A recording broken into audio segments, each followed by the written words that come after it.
Ahora sí, estimadísimos, ¿cómo están? ¿Me ven ahora todos o no? ¿Se escucha bien? ¿Ahora sí? Bueno, fantástico, bueno. ¿Ahora sí? Perfecto. Muy bien. Perfecto. Buenísimo. Bueno, vamos a esperar unos minutos más y vamos a dar comienzo al caso.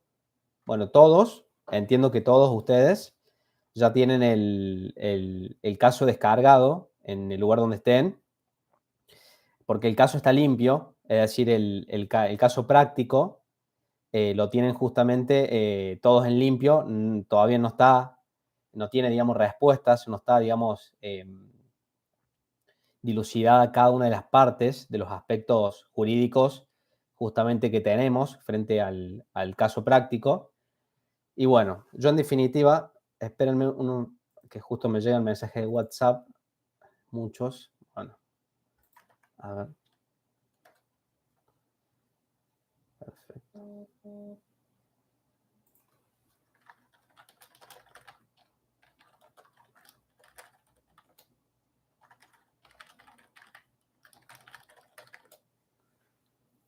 Bueno,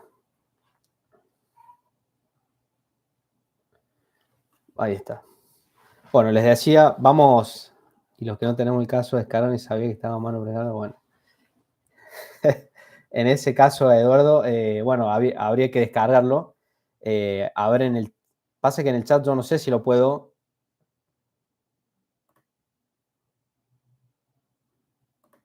No, no lo puedo unir. Y tampoco me sale para compartir.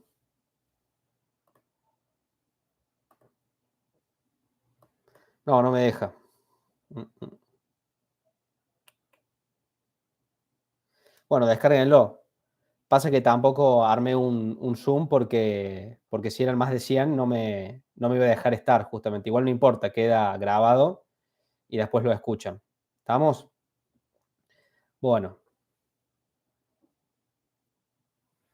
sí, sí, ahí manden, el caso está por todos lados, todos lo tienen. Si tienen el caso en limpio, yo lo que voy a hacer, vamos a ir estructurándolo por parte y vamos a explicar, justamente voy a explicar los institutos que ustedes tienen que ver. Bueno, vamos a dar comienzo, no vamos a esperar más, ¿sí? Vamos a dar por comienzo porque ya son 7, ¿qué hora es? 8:30, ¿no? 7:30, no, sí, 8:30 ya. Bueno, vamos. Primera cuestión que quiero, digamos, no dejar, bueno, hola a todos, siguen saludando a todos los que me conocen, a los que no me conocen, los saludo justamente, yo soy justamente abogado acá en Córdoba, eh, doy justamente clases particulares y tengo grupos justamente de alumnos que están ahora, la mayoría acá, algunos no por cuestiones laborales, y en definitiva justamente el EFIP 1 es una materia más de abogacía de la Universidad Siglo XXI, pero no obstante, digamos, es un poco compleja por la cantidad o la cuantía, digamos, de tiempo que hay que dedicarle para probar, ¿no? En definitiva. Así que, en principio, y a prima facie, siempre, digamos, es tratar de buscarse el tiempo para estudiar y para poder entender los conceptos. Siempre les indico de que todos los conceptos están en los libros, pueden estar en todos los resúmenes que existen, hay miles de resúmenes, todos tienen lo mismo. Lo importante es entenderlos para saber explicarlos. No solo sirve saber del libro, sino sirve explicarlos. No va a ser una clase para hoy, en definitiva, hoy vamos a ver solamente un caso práctico y yo voy a explicarle esta parte, hago una barra acá. EFIP 1 tiene una instancia donde ustedes tienen que resolver un caso práctico. Esta es la nueva modalidad. En realidad es una modalidad vieja, de hace mucho tiempo atrás, una modalidad antigua, pero que en la actualidad sigue, o sea, es contemporánea, pero sigue en la actualidad, digamos, dándose. Ahora se da de una manera grupal, en principio. En principio digo porque después tienen que defenderla de manera individual. Entonces, cuando ustedes comiencen, cuando tengan su examen de EFIP, hay algunos que ya rindieron, acá seguramente otros que no. Yo explico para los que no rindieron, los que ya rindieron ya saben. Les presentan un caso práctico. El caso práctico de la actualidad es el caso práctico del caso textil, es el caso de la actualidad. Es el que se están tomando en todos los CAU y seguramente por 2 meses se toma el mismo, porque normalmente duran 2 meses y después lo cambian. Es lo que suele durar un caso práctico. El caso práctico ahora, la diferencia que tiene es que no viene con preguntas. Es decir, antes los casos prácticos les venían con preguntas. Es decir, había una situación fáctica, una situación de hecho y unas 5, 4, 3 o 6 preguntas. Bueno, la diferencia de la actualidad es que ya no vienen con preguntas. Esto hace que sea un poco más dificultoso para el alumno que no sabe o que no estudió o que está, digamos, un poco complicado, digamos, con el tema. Bueno, entonces, acá viene el aprovechar la situación de que al principio van a tener algunos compañeros para poder justamente platicar, hablar, conversar, dialogar, dar puntos de vista desde el caso de en sí mismo, del caso práctico, con otros. Puede ser que los confundan, como yo le digo a mis alumnos de clase, que los confundan, o puede ser que no, que los salven. Entonces ustedes tienen que tomar con pinza todo lo que vienen de otros compañeros porque no sabemos si tiene razón o no. Es decir, no estamos, digamos, con la certeza absoluta de si es así o no. Pero si nuestra respuesta se aproxima a lo que otros compañeros o otras personas están en el momento, y bueno, puede ser que estamos en lo correcto, probablemente estemos en lo correcto. Entonces, en esa instancia van a aprovechar y van a poder, digamos, formar las preguntas. Porque volvemos de vuelta, el caso práctico no tiene preguntas. Ustedes tienen que formarlas a las preguntas. Ustedes como alumnos tienen que formar sus preguntas. ¿Bien? Entonces, eso es lo más dificultoso, lo más difícil, por supuesto, porque al formar las preguntas, tenemos que formar preguntas que sean del tema, por supuesto. No vamos a formar cualquier pregunta, sino todo relacionado al tema y de esa manera. ¿Está? Bueno. Yo lo dividí al caso, si ustedes lo ven, si ustedes todos lo abren en su computadora, en su celular, al caso práctico, quiero contar, tiene una, dos, tres, está dividido en 5, 6, 7, 8,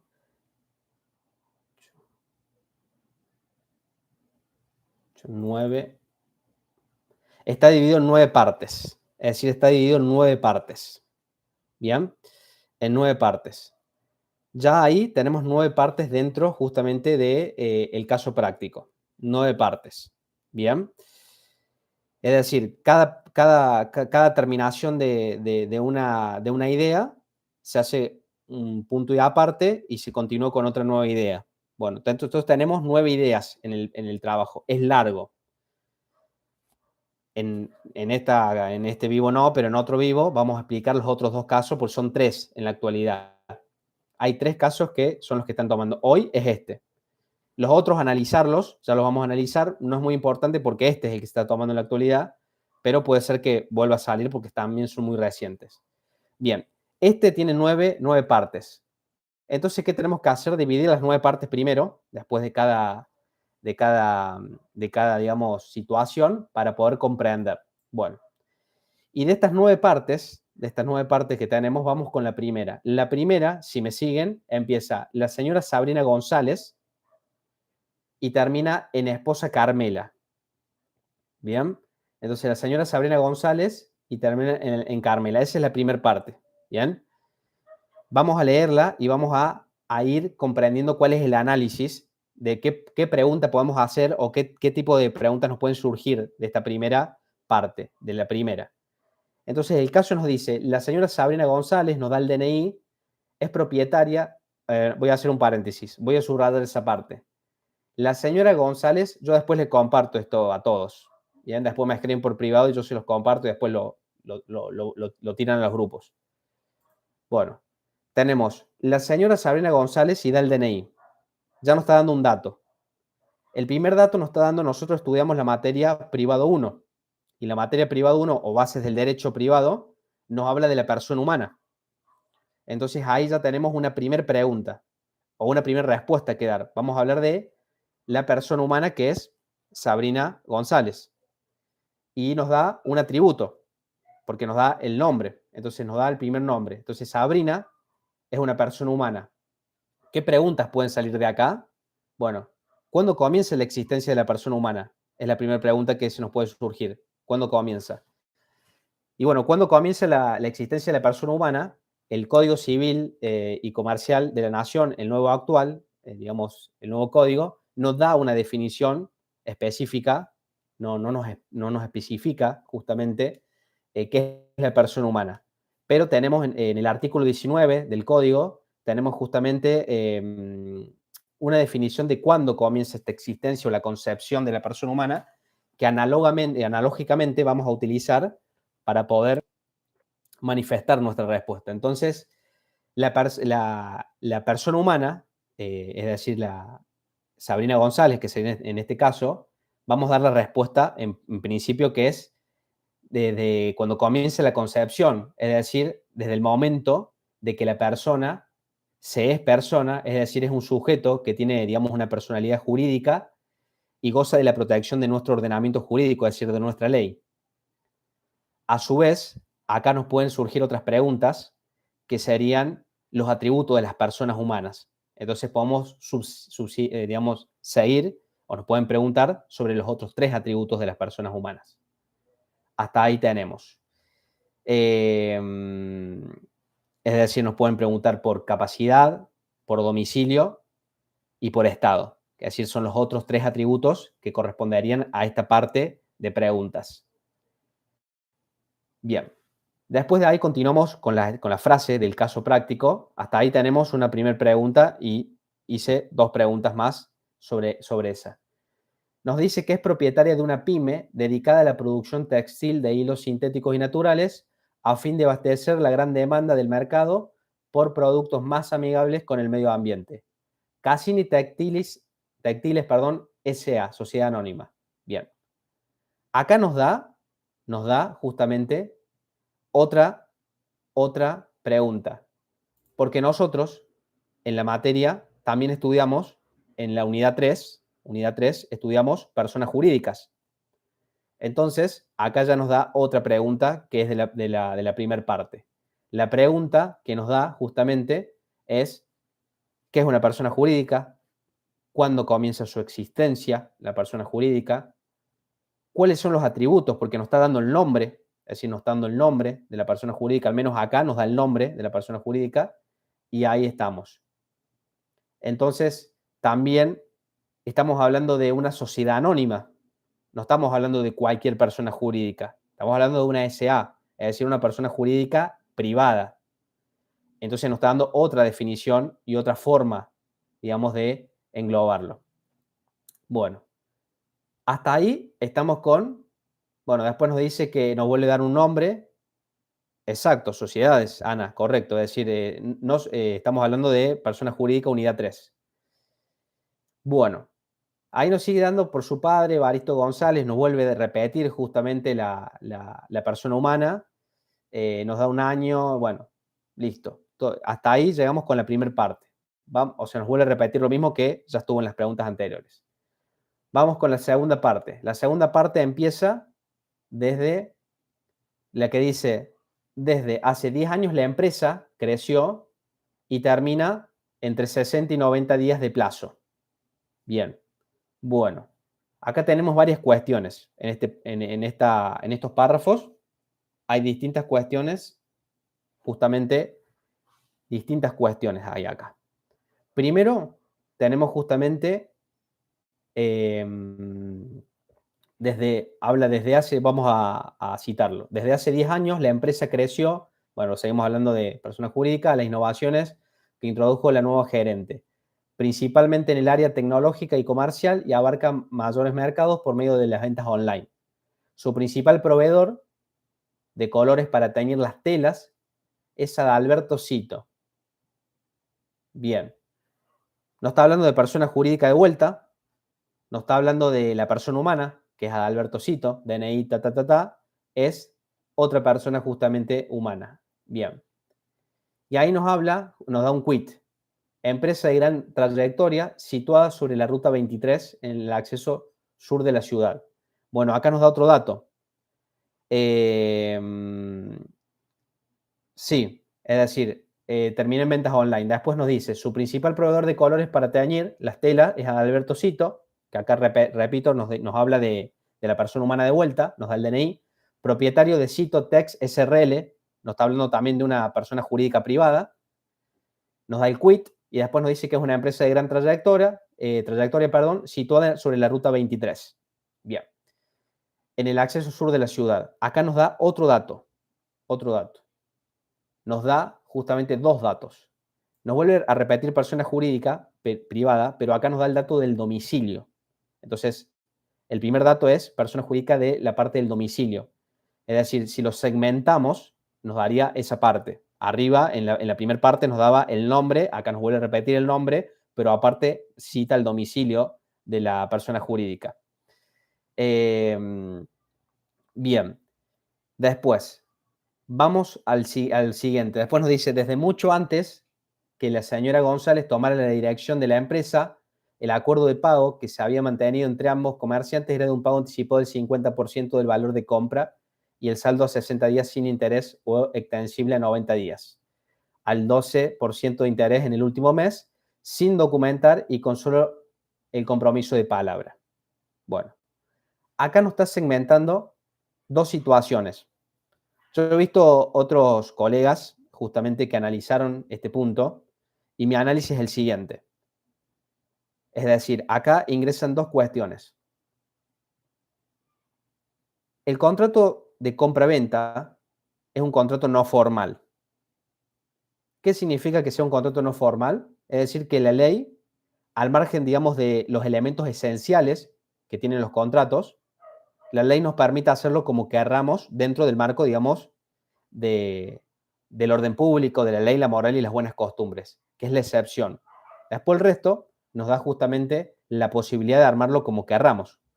Entonces es un contrato no formal, el compraventa en principio.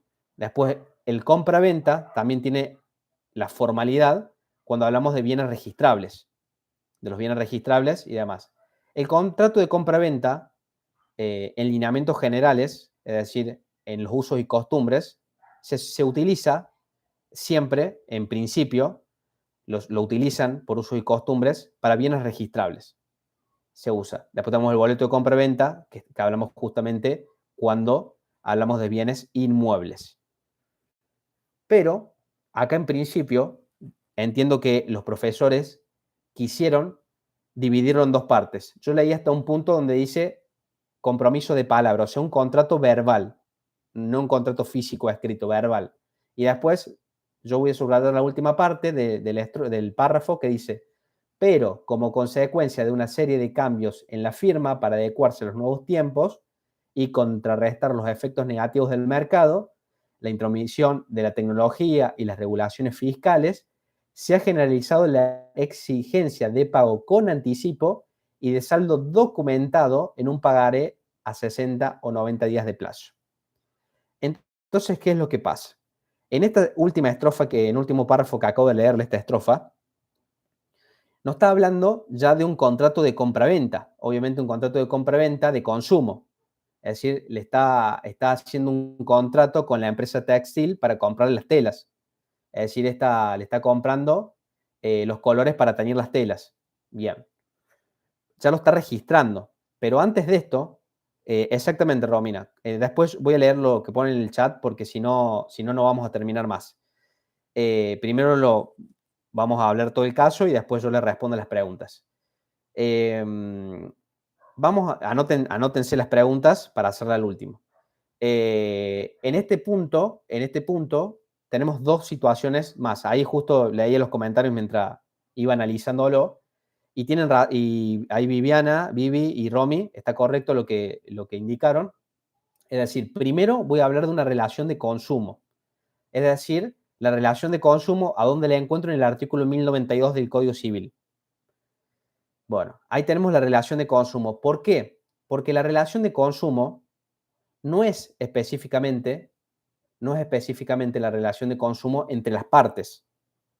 Esta no es una clase de daños, eso es para FIP 2, pero la relación de consumo también queda equiparada en la relación de que el que no es parte de la relación de consumo, o sea, sin estar digamos, en ese contrato de consumo, como consecuencia o en ocasión de eso, o de esa situación, adquiere o utiliza los bienes o servicios en cualquiera de las dos formas, gratuita u onerosamente.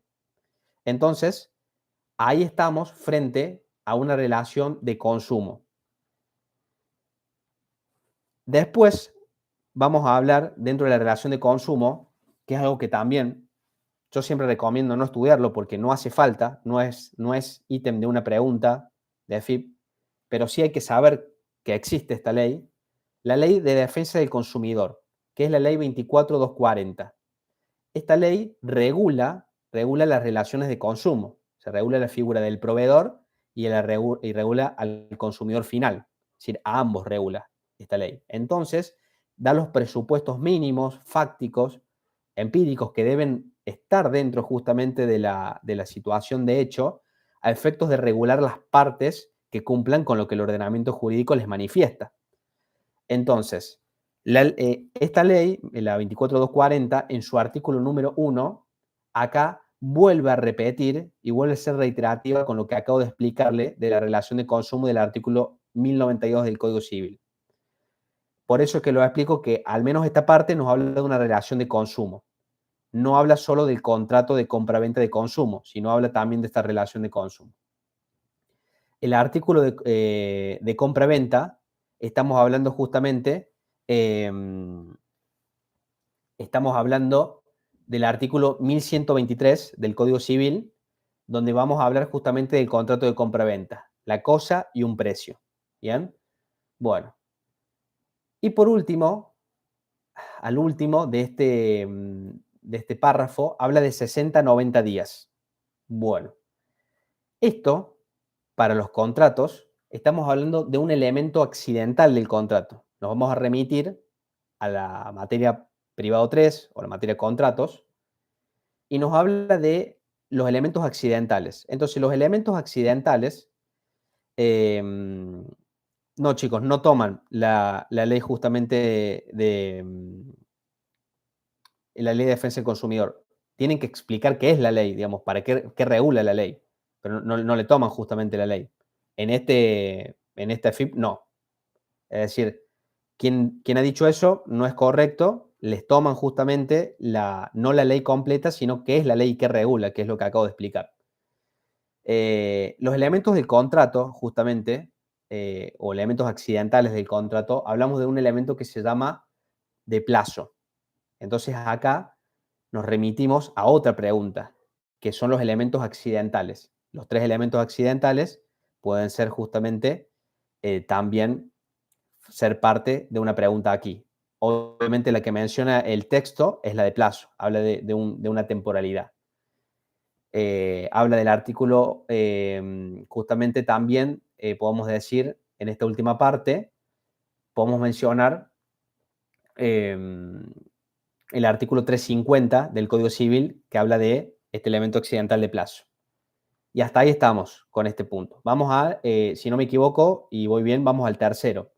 El tercero dice, empieza en bajo estas nuevas condiciones, se contrata la primera entrega del bimestre de colores naturales para fibras de hilo por un valor de dólares, 135.000 dólares, dice aproximadamente.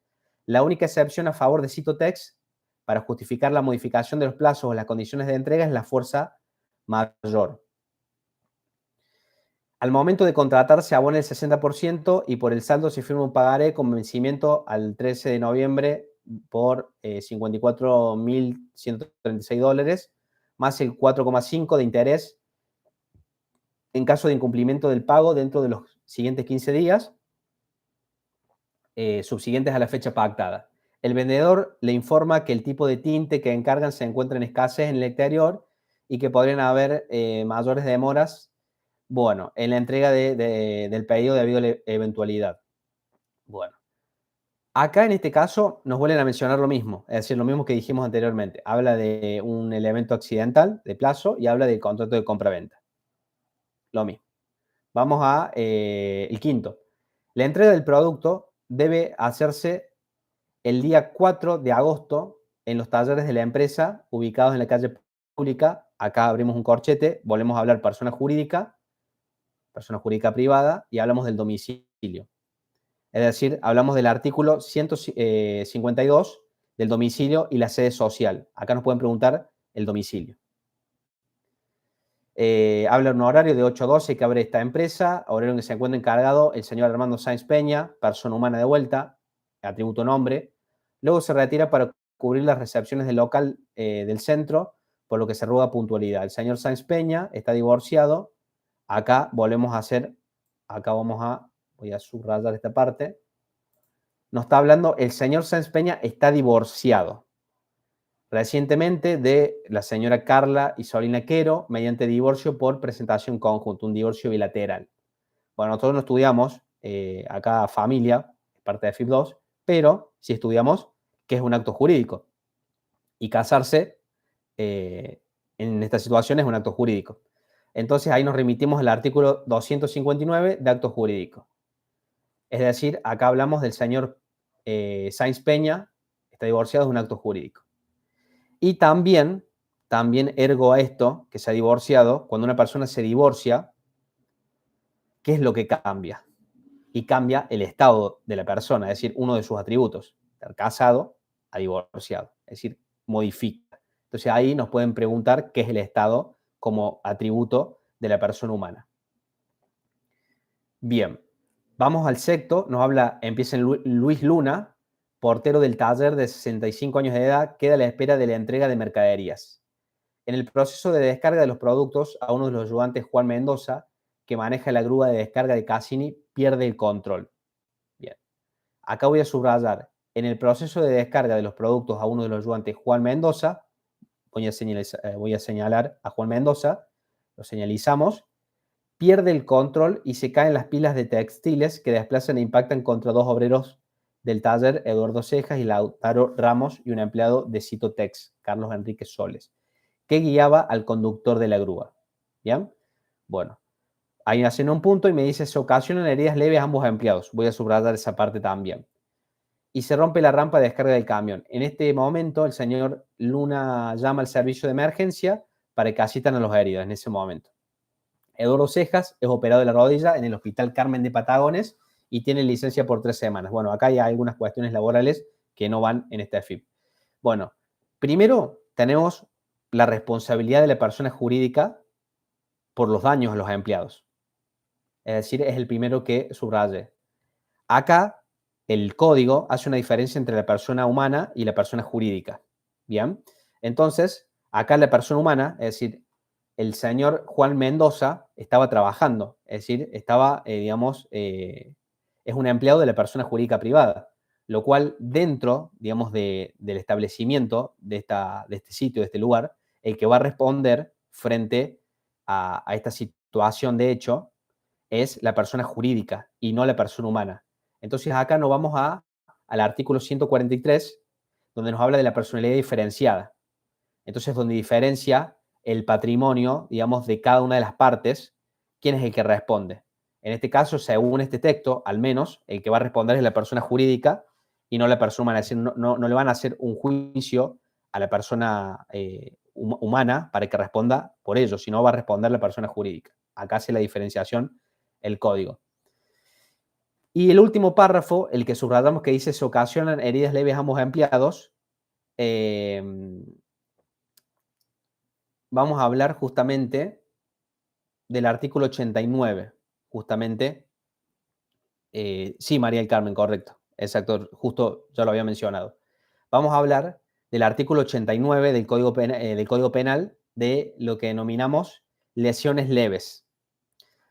Hay profes en EFIP que son de derecho penal y por ahí les gusta hablar de derecho penal. Entonces, si nos toca un profe, podemos entender que esta parte de ocasión en herida de lesiones leves, vamos a observar justamente la situación en sí mismo del artículo 89 del Código Penal de lesiones leves. Y estas lesiones leves estarían, digamos, calificadas o caratuladas dentro de un delito de características culposas. Es decir, no vamos a hablar de dolo, porque en este caso no no actuó con dolo, sino vamos a hablar de donde el sujeto no pretende, digamos, lesionar el bien jurídico que está protegido por la ley, pero de alguna manera su conducta es descuidada y ahí afecta justamente y produce la afectación de este bien jurídico tutelado por nuestro ordenamiento jurídico. Bien, entonces acá damos justamente esta posiblemente pregunta en derecho penal. Bien, bueno, ahí estamos justamente, ya está. Este sería hasta ahí, bueno, vamos al número 7, si no me equivoco. La encargada de liquidación de sueldos, Pamela Solís, volvemos a hablar de una persona humana, dirige un comunicado por email a la Oficina de Asuntos Legales de la empresa Cassini Textiles S.A. Mariqui, sería por inobservancia, dentro de los delitos culposos, sería por inobservancia de los deberes del cargo, en los deberes del cargo, porque tiene una precaución exigible a la persona. Entonces, que era realizar, digamos, esta situación de hecho. Entonces, esa sería, digamos, la categoría dentro de los delitos culposos. Volvemos al texto, al nivel 7. Nos habla justamente, bueno, nos dice que Cassini Textiles para que le informen cómo proceder ante el pedido de salarios del señor Cejas por una cuota alimentaria, ordenado por oficio, o sea, acá vamos a un oficio judicial que le envía a la empresa y está pidiendo que retenga justamente la cuota alimentaria y que la deposite digamos, en una cuenta del juzgado. Entonces acá hay unos autos, que es Carla Monzón sobre contra Cejas Eduardo sobre alimentos provisorios, expediente número tanto, en el juzgado de familia, número 3, nominación de la capital en los autos. Bueno, ¿qué sucede acá? Acá nos hablamos justamente en este punto, nos habla de un tema muy importante, que es pregunta siempre, medidas cautelares. Es un tema de procesal o teoría general del proceso. Entonces acá nos habla justamente de una medida cautelar. Nos habla de un embargo preventivo sobre el sueldo del trabajador, el señor Cejas, para que le pague, digamos, a Carla Monzón o Carlas Monzón, que sería, digamos, la progenitora del hijo. Bien, en medidas cautelares, ¿qué es lo que ustedes tienen que saber de medidas cautelares? Bueno, primero, ¿cuáles son las medidas cautelares que hay en Argentina? ¿Cuáles son las medidas cautelares que hay? ¿Qué es una medida cautelar, en principio? ¿Cuáles son los presupuestos de fundabilidad o los requisitos que tienen, digamos, las medidas cautelares? Es decir, son 3, y los requisitos que tienen las medidas cautelares en nuestro país, en principio, 2 son muy importantes, hay uno que puede tener alguna excepción, pero en principio son 2. Entonces, acá nos habla justamente de la verosimilitud del derecho, el peligro en la demora y el otorgamiento de contracautela o una contracautela. Ojo con la contracautela porque tiene una excepción. Puede tener una excepción. Las otras 2 no. Medidas cautelares que existen en Argentina, mencioné recién una. Mencioné justamente el embargo preventivo. Podemos hablar de la inhibición general de bienes, la anotación de litis, la prohibición de innovar y una intervención judicial, entre otras. Tenemos que desarrollar cada una de las medidas cautelares, los principios, los requisitos de fundabilidad de las medidas cautelares, que son los 3, que ahí Karen bien los repetía, correcto. Es decir, ahí está, correcto. Y por último, nos van a preguntar, o nos pueden preguntar los caracteres, justamente, en común que tienen las medidas cautelares, que son accesorias, tienen la provisionalidad y la mutabilidad. Esos serían los caracteres comúnmente o común que tienen las medidas cautelares. Vamos al párrafo 8, ahí terminamos con ese, y nos habla de las operaciones comerciales se retrasan debido a que se dispuso la prohibición de teñir las telas con colores fucsia y rojo debido al efecto contaminante en el medio ambiente que se genera en el proceso de elaboración de los tintes. El director de Asuntos Ambientales de la provincia lanza un comunicado a partir de un decreto dispuesto por el gobernador Sergio Fuentes. Bien, acá hay un DNU de la provincia. Vamos a subrayar esta parte. Acá hay un DNU de la provincia. Que dispuso el cierre de todas las actividades comerciales dedicadas al rubro en resguardo del ambiente. Es decir, que estaba prohibiendo un derecho constitucional, que es a trabajar lícitamente. Mario Jaluro reclama que no se realizó un informe de impacto ambiental al tomar esta medida, que su empresa, como muchas otras, es sustentable, por lo que la medida es arbitraria y afecta sus derechos constitucionales a trabajar y a la propiedad privada. Correcto. Bueno, entonces acá, ¿qué tenemos? Primero, tenemos que hablar de la competencia. Vamos a constitucional, vamos a hablar de competencia. Existe una competencia en provincial y una competencia federal. Hay una división de competencia. Bueno, ahí nos vamos a remitir a la competencia justamente y el artículo de medio ambiente, que sería el artículo 41, que regula los principios justamente reguladores del medio ambiente. Después nos vamos a remitir al artículo 121 de la Constitución, de las posibilidades o las posibilidades que tienen las provincias en sus autonomías, artículo 5 de la Constitución también. Y hablamos del sistema, de los sistemas, del reparto de competencias, podemos hablar del sistema de subordinación, en este caso. Bueno, después nos está hablando de del artículo 41 de la Constitución Nacional, es decir, que nos van a preguntar de los derechos de tercera generación. Es decir, cuando surgen los derechos, allá en el constitucionalismo postindustrial, después de la Segunda Guerra Mundial, se habla o se manifiesta a través de Vidal Campos, nos dice que son difusos, y justamente desde cuándo se implementaron en nuestro país en la reforma del año 1994. Entonces acá hablamos de los derechos de tercera generación. Artículo 41, 42 y 43 de la Constitución. Y después nos habla del control de constitucionalidad. Como les dije, DNU. Bueno, el control de constitucionalidad, todos saben que es un procedimiento, que es un mecanismo, que mediante este mecanismo se le va a dar la efectividad o se da la efectividad a la supremacía de nuestro orden constitucional cuando es infringida, ya sea por normas o por actos que son provenientes del Estado o de los propios particulares. Entonces, esto es el control de constitucionalidad. Acá se puede dar un control de constitucionalidad del DNU. Hay que saber si dentro de la competencia de la provincia era correcto o no, y si no es correcto, se da un control de constitucionalidad sobre el DNU y se declara inconstitucional este DNU provincial que avasalla sobre derechos constitucionales de un orden superior, de un orden en la pirámide de Kelsen jerárquico por encima. Y el control de constitucionalidad lo vamos a dar justamente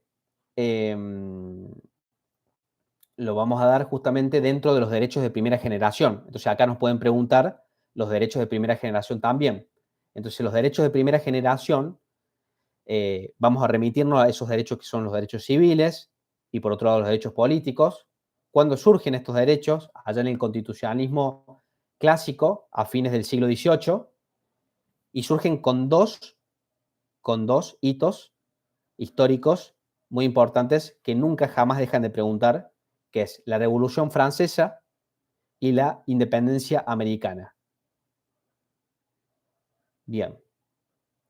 También pueden hablar, en caso que quieran, del control de constitucionalidad, desde cuándo por ahí se empezó, digamos, a realizar este control. Allá, digamos, en el fallo Marbury versus Madison, un fallo de Estados Unidos, que Vidal Campos lo menciona. Y después nos van a preguntar el control de constitucionalidad, cómo es en Argentina. Y ahí ustedes tienen que enumerar el control de constitucionalidad, cómo se da en nuestro país. Tenemos el control de constitucionalidad en el derecho comparado y tenemos el control de constitucionalidad dentro del sistema argentino o el sistema federal de acá nuestro.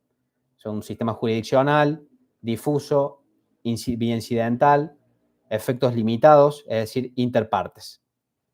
Y ahí tiene que identificar cada uno de ellos.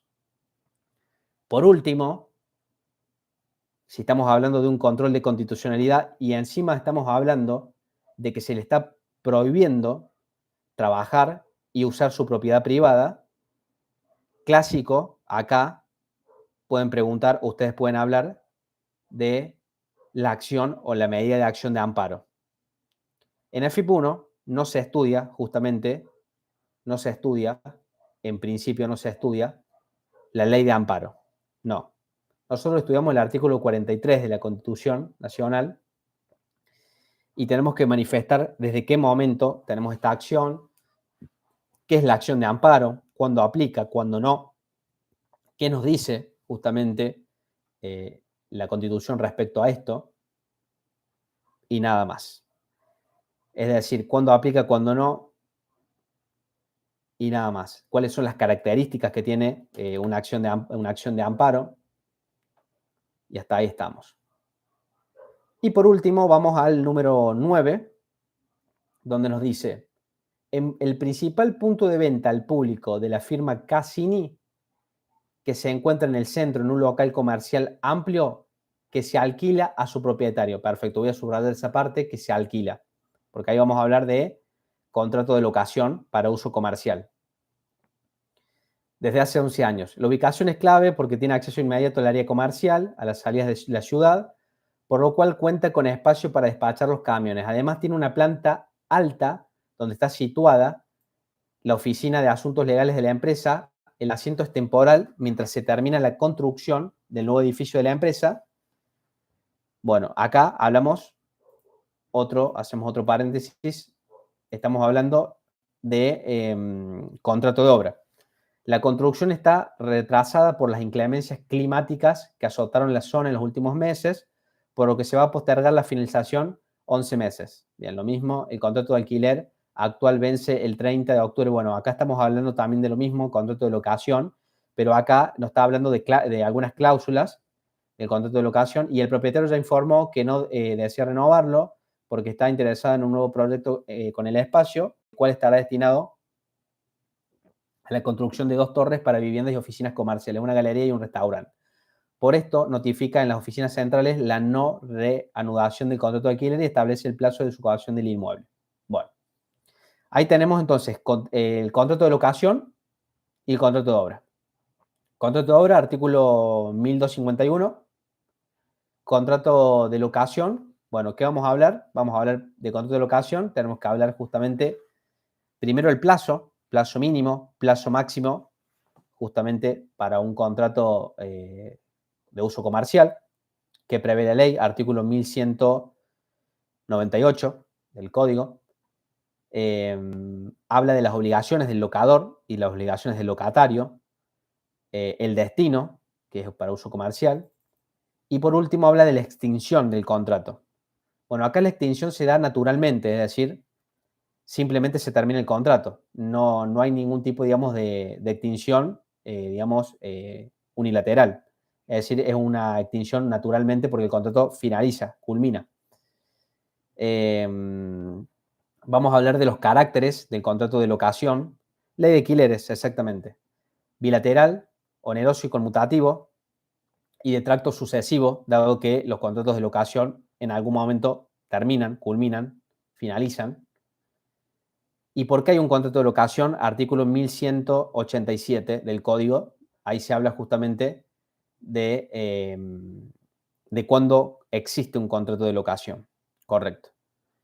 Bueno, y ahí terminamos justamente el caso práctico. Entonces, en definitiva, ustedes de cada una de digamos, de las situaciones que están dentro del caso, tienen que ir subrayando cuáles pueden ingresar dentro de una pregunta dentro de lo que ustedes estudiaron o al menos dentro de lo que está en el programa que les solicitan estudiar.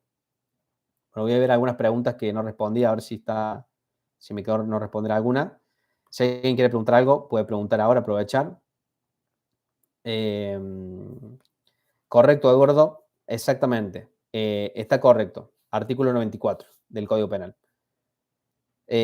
Hablamos, Julieta Mariscal, del Estado, es decir, del atributo de la persona humana.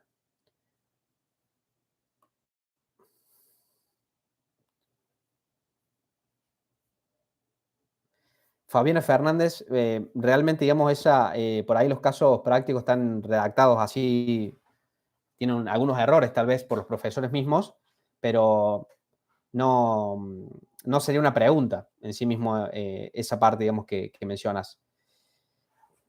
Karen, correcto. Cintia, no sé qué podría repetir. Si eso nuevamente se comparte decisión entre la provincia y el país. Claro, si te referías a país con el nación, en realidad la doctrina, a ver, el artículo 41 de la Constitución manifiesta que le corresponde a nación legislar con estos presupuestos mínimos. Es decir, es una competencia federal de la nación. Pero las provincias van a reglamentar también estos presupuestos mínimos. Entonces, por ahí la doctrina manifiesta al respecto que puede ser una decisión compartida, es decir, concurrente. ¿Bien? Derecho de primera generación, Martín Alegro, derecho de primera generación, correcto, tal cual. Artículo 14 de la Constitución Nacional. En este caso, consumidor final. Fabiana, en este caso no, correcto. Pero la relación de consumo no es necesario. Es decir, hay responsabilidades contractual y extracontractual.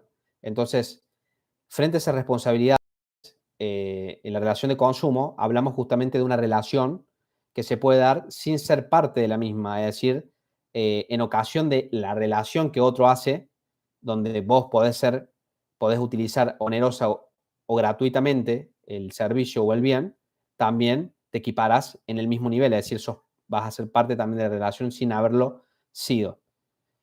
17. Yo calculo artículo 17, Nati, te referís a la propiedad privada.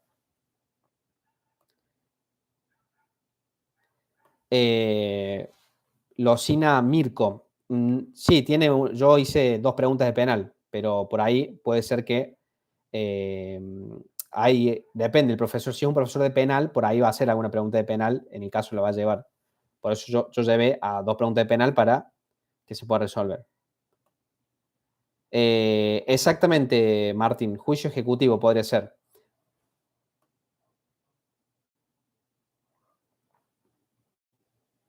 Jorge, hablamos de contrato de obra, exacto. Contrato de obra hablamos. Tomás, correcto. Karen, exacto. Rocío Zavala, ¿qué te interesa saber que te explique de amparo en sí mismo? Mira, yo te voy a hacer un pequeño visado, digamos,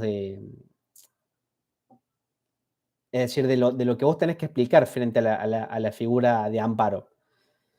La figura de amparo está en el artículo 43 de la Constitución Nacional. Hay una ley específica que en este FIM no piden que la citen, y lo que vos tenés que explicar frente al caso, es decir, frente, digamos, a esta situación, primero, ¿qué es? Bueno, la acción de amparo en sí mismo la puede iniciar cualquier persona, toda persona, tiene que ir a recurrir a la justicia, por supuesto.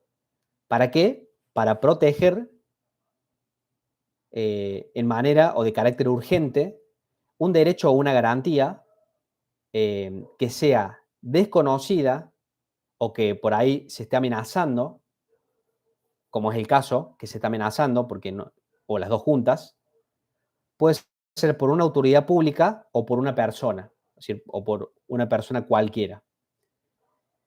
La acción de amparo fue incluida, está dentro del artículo 43 de la Constitución Nacional, en la reforma del año 94, dentro del núcleo de las coincidencias básicas del año 1994, fue incluida justamente en esa reforma.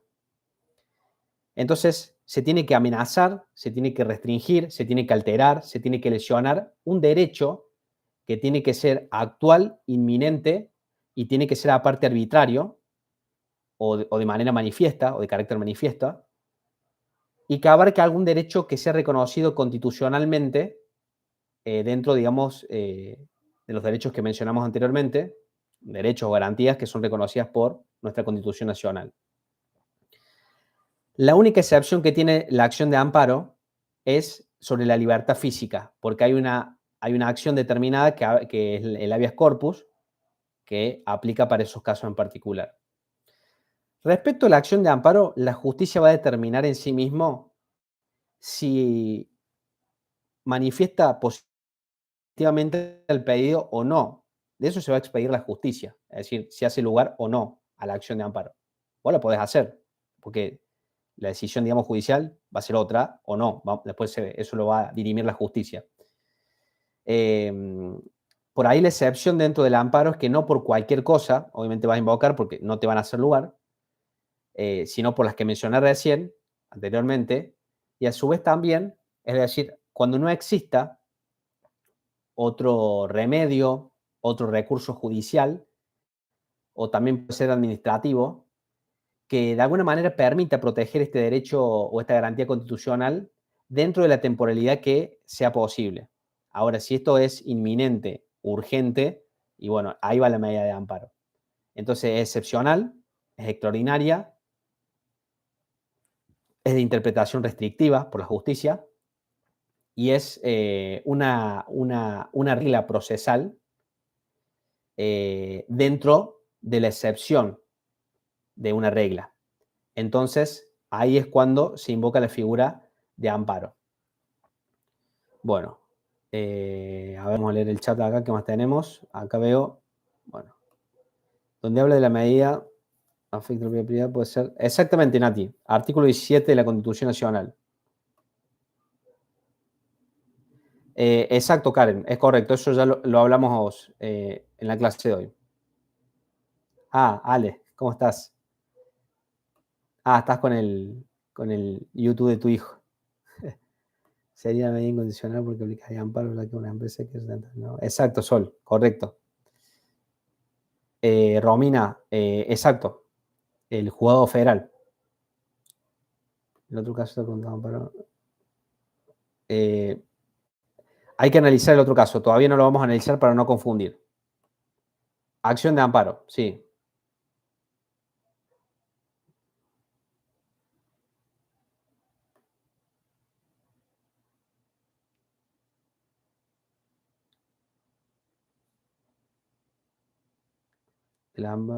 Sí, correcto. Es una acción que la realizás ante la justicia. ¿Quién preguntaba? Claudio, exacto. Amparo por salud. En este caso, María Laura no aplicaría un amparo por salud, digamos, al margen, digamos, acá no habla de eso puntualmente. Bien, perfecto. Bueno, todo lo otro ya había sido respondido, así que bueno. Bueno, estimados, hasta acá llegamos hoy. Cumplimos la hora.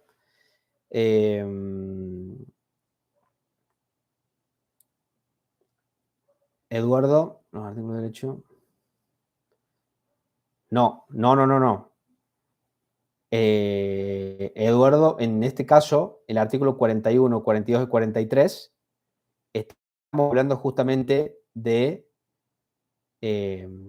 tercera generación, derechos de tercera generación, ni de segunda ni de primera. Los de primera generación, entre otros, van del artículo 14 al artículo 19 de la Constitución, de primera generación. Los de segunda generación es solo el artículo 14 bis. 14 bis, es decir, sería el de segunda generación, Eduardo, en este caso. ¿Bien? Ese sería, digamos, los artículos. En sí mismo, después tiene cada uno su contenido, pero es correcto. Es decir, eso sería. Guille Ordóñez. En este caso, estamos hablando de una figura de amparo. No estamos hablando de un control de constitucionalidad. Estás prestando la confusión en los dos institutos. En la medida de amparo, en la acción de amparo, va en ese juzgado. Haciendo una barra a esto, Guille, si vos realizás un control de constitucionalidad por un acto o una norma, ¿sí? En un proceso judicial, lo vas a realizar justamente en cualquier instancia y en cualquier tribunal, ¿sí? Es decir, eso sería justamente Guille, la respuesta a eso. Y ahí preguntaron varios, control de constitucionalidad, y bueno, chicos, un poco largo de explicar el tema, digamos, por ahí en otro, pero recuerden que el control de constitucionalidad, yo ya les expliqué la definición, la que ustedes tienen que decir, siempre le van a preguntar la definición. Si sabemos solo el control de constitucionalidad, no alcanza. Primero vamos a la definición, ¿qué es? Listo. Después, ¿de cuándo surge? Bueno, ahí expliqué que en nuestra, digamos, jurisprudencia hablamos justamente del fallo Marbury versus Madison de corte, digamos, de Estados Unidos. Ahí nace el control de la constitucionalidad. Y en Argentina, tenemos la definición del difuso, digamos, que es difuso porque cualquier juez, como recién ahí lo explicaban en el chat, lo puede realizar. Es decir, en cualquier instancia, cualquier juez lo puede realizar. Por eso es difuso. Es jurisdiccional porque Argentina, digamos, en cuanto al Poder Judicial, se maneja en el ámbito del Poder Judicial mismo, es decir, un poder jurisdiccional. Es por vía incidental porque no atacamos directamente, sino que se introduce en un proceso judicial este acto o esta norma. Es efectos limitados porque hablamos justamente de efectos limitados y que sea interpartes, porque aplica solo para el caso concreto. Es decir, la jurisprudencia en Argentina se utiliza para fundamentar sentencias y fallos. Todos los que por ahí alguna vez leyeron una sentencia, se manifiesta jurisprudencia, se manifiesta justamente otras sentencias que sirven o valen para poder fundamentar nuestras pretensiones en los procesos judiciales. Pero, ergo esto, tengamos en cuenta justamente que que sea efecto interpartes significa que solo va a aplicar para el caso concreto y que la norma no va a ser derogada, no va a dejar de existir o no va a dejar de surtir efectos sobre otros casos o sobre otras situaciones fácticas, sino que va a continuar su vigencia en el tiempo. Entonces, para este caso particular que pedimos el control de constitucionalidad, el efecto es para este caso y no para los otros. Eso por lo menos es en nuestro país. Es decir, habla de el límite en cuanto a los efectos. Eso sería justamente un breve resumen de control de constitucionalidad en Argentina, que es muy importante. Y en difuso tienen que explicar cada una de las características, por supuesto, que hablan en el derecho comparado. Justamente en el derecho comparado tienen que explicar cada una de las características que tiene fuera del sistema nuestro.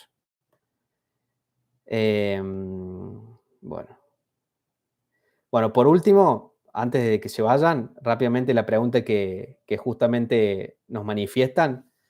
Ahí preguntaron.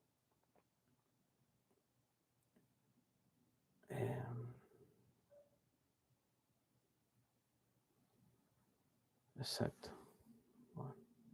Bueno, ya vamos a ver después. Yo ya después le voy a avisar cuando hacemos otro caso.